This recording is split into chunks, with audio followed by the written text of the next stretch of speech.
I came to Sands Films in 1977. My mum used to work here before me, and my older sister. I came to Rotherhithe, I came to Thames Tunnel Mills, and I came to the Sands Film Studios. I volunteer here in the Rotherhithe Picture Research Library, which belongs to Sands Film and is run by Sands Film. We wanted to find somewhere where people would be at ease when they arrived.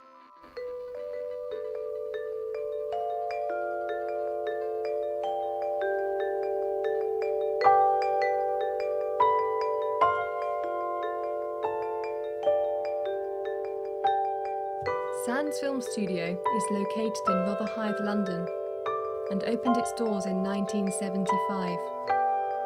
The studio is a Grade II listed building and was built over 200 years ago in the 1780s. It's one of the last in-house multi-facility studios left operating in England. It boasts a large, fully functional studio, post-production facilities, one of the most sought-after costume departments in the world, and one of the UK's finest picture reference libraries. It is owned by film producer and director Olivier Stockman and award-winning costume maker Christina Edzard. Sadly, Christina preferred not to be a part of this film, but she is very much a part of the studio.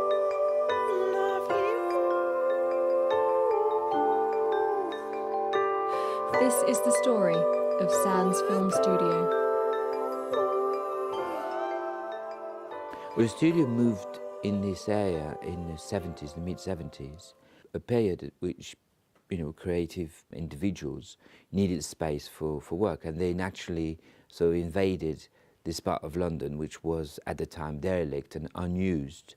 I came to England with the idea that I would end up at the National Film School, and I did get a place there, but at the same time I was offered to work here. I took the job instead of going to the National Film School, and I ended up staying here. I'm still here, 32 years later. My mum used to work here before me, and my older sister, and then I come along, and then my daughter Nikki comes and works here as well.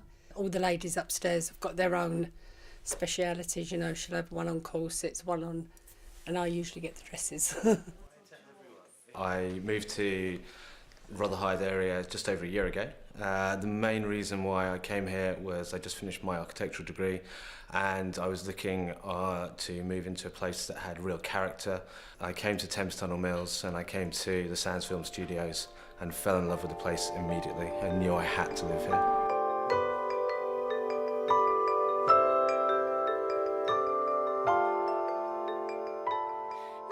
At the moment we're shooting a film that's testimony based, people who experienced the bomb attacks on the 7th of July 2005.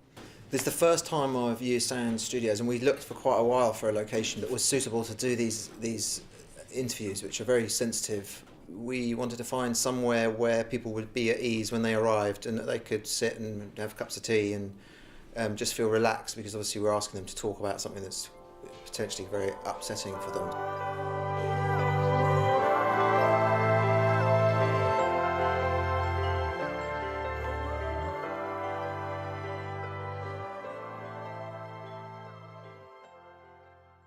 I came to Sands Films in 1977.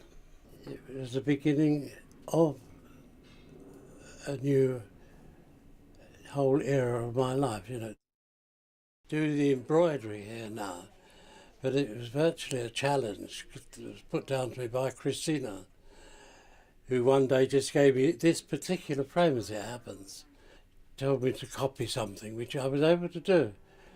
And it was a great thrill to find out that you could do things with your hands. And those things that you could do with your hands was appreciated by other people. So the library was set up by Christine Edzard and her husband Richard Goodwin as a research source for their film company, Sands Films. And there are 3 collections here. There's the Rotherhithe local history collection. There's this enormous collection of everything from architecture through to disasters, through to sports and pastimes and theatre. And then there's another very precious collection of textile samples from Paris warehouses from 1900s to the 1950s. It is, without doubt, the finest costume house now in this country.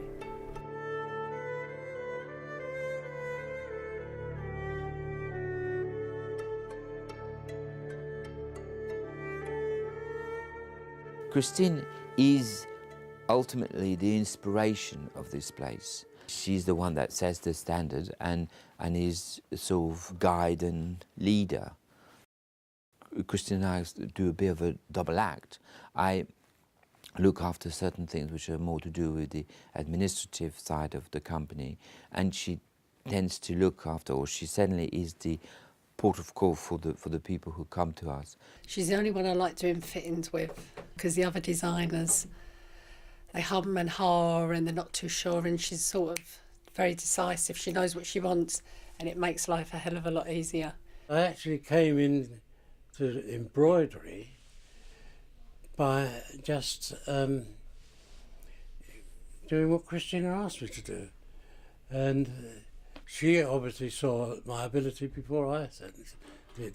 Well, Olivier mainly works in the office, but he is a complete film buff. His real passion is film, but he's very creative as well, so yeah, he has both sides. I mean, most of these hats he's made originally.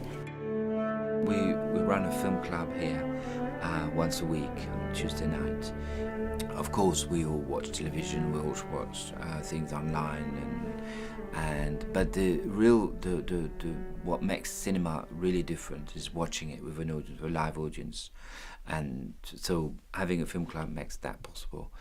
One of the features of the film club here is that we program film by year of production, so we choose a year, maybe 1948 as an example, and then we look at films made in 1948. The film club became very, very successful, has a membership of about 1,500 people.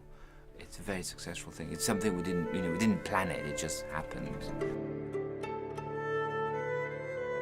Sands Film Studio is facing its biggest crisis to date. The owners of the building have decided to have this timeless building knocked down and converted into a flat complex. Sands Film as a company is very successful. However, it doesn't own the property we've occupied, and the owner, which is an asset management company, has come to the idea that the property would be more valuable without us. Now, Sands Films cannot relocate and just be plonked into another area and another industrial estate, because too much of its character is linked to the character of this building. I think it would be a loss to not only the British film industry, but I think it would be a huge loss to Rotherhithe in general. I couldn't imagine anything worse than waking up in the morning and looking out the window and seeing a Starbucks instead of seeing Sands Film Studios. The whole ethos of the place and the entire environment which it creates around it creates such a lovely, relaxed, calming area of London.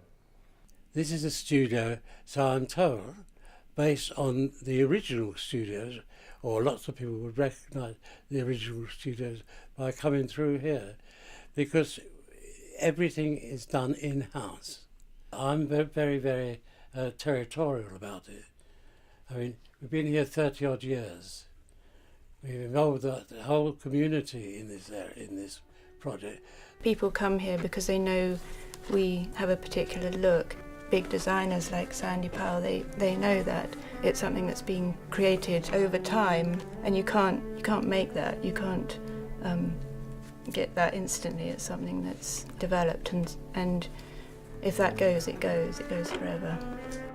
Anyone who loves the history of dress would be wanting to keep this place going, not just because of the place, but the fact that this wonderful talents of Christina and Olivier and all their staff are associated with such a wonderful environment.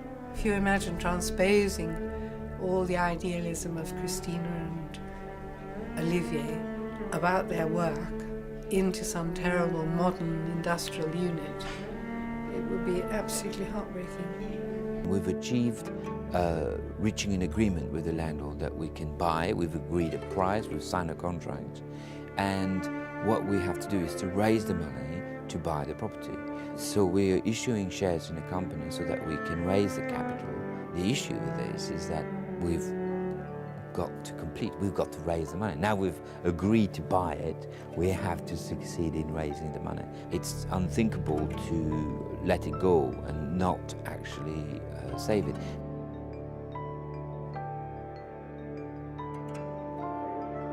This rare and inspiring piece of film history would be lost forever.